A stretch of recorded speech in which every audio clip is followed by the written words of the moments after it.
शहर के एक पुराने इलाके में एक छोटा रेलवे स्टेशन था, नवजीवन स्टेशन। ये स्टेशन बाकी स्टेशनों की तरह नहीं था। यहाँ दिन में बहुत कम ट्रेनें रुकती थीं, लेकिन रात के अंधेरे में कभी कभी एक रहस्यमयी ट्रेन आती थी, जिसे लोग त्राण एक्सप्रेस कहते थे।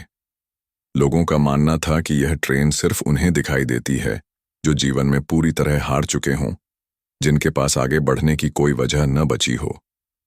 कहानी की शुरुआत होती है अर्जुन से, जो कभी एक होनहार इंजीनियर था, लेकिन एक एक्सीडेंट में उसका एक पैर कट गया। इसके बाद उसकी जिंदगी में जैसे अंधेरा छा गया।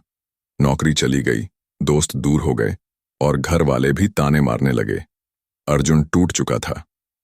एक रात जब वह आत्महत्या का मन बना चुका था, वह बिना किसी सोच के नवजीवन स्टेशन की तरफ चला गया। वहां बैठा तो सामने से धुंध के बीच से एक ट्रेन आती दिखी, बिल्कुल चुपचाप, बिना कोई आवाज किए। उसके डिब्बों पर लिखा था, त्राण एक्सप्रेस, हार मानने वालों के लिए एक और मौका। अर्जुन चौंका, लेकिन कुछ समझे बिना ट्रेन में चढ़ गया। अंदर सब कुछ शांत था, लेकिन हर डिब्बे में अजीब चीजें हो रही थीं। एक डिब्बे में उसने एक लड़की को देखा जो चित्र बना रही थी, बिना हाथों के। दूसरे डिब्बे में एक अंधा बुजुर्ग किताब पढ़ रहा था, ब्रेल में नहीं, असली अक्षरों में। अर्जुन ने हिम्मत करके पूछा, आप ये सब कैसे कर लेते हैं? लड़की मुस्कुराई, क्योंकि हमने अपनी कमजोरी को हार नहीं बनने दिया। त्राण एक्सप्रेस ने हमें हमारी असली ताकत दिखाई। आखिरी डिब्बे में एक वृद्ध आदमी बैठा था, उसका चेहरा शांत और आंखें चमकदार। वो अर्जुन की तरफ देखकर बोले, हर कोई गिरता है अर्जुन, लेकिन उठना चुनता है या हार मानता है, ये उसके हाथ में होता है। तुमने इस ट्रेन को चुना है, इसका मतलब है तुम्हारे अंदर अब भी एक आग बाकी है।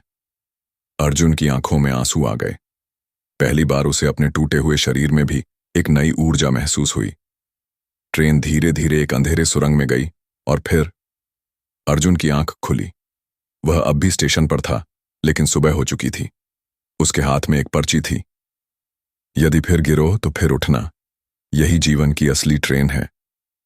उस दिन से अर्जुन ने खुद को फिर से खड़ा करना शुरू किया। उसने प्रोस्थेटिक पैर लगवाया, फिर ऑनलाइन कोर्स किए और धीरे धीरे अपनी जिंदगी को फिर पटरी पर ला खड़ा किया।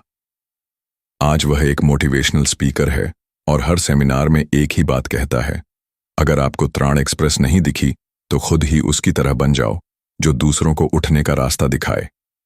सीख, जब जीवन की ट्रेन पटरी से उतर जाए, तब भी कोशिश करते रहो।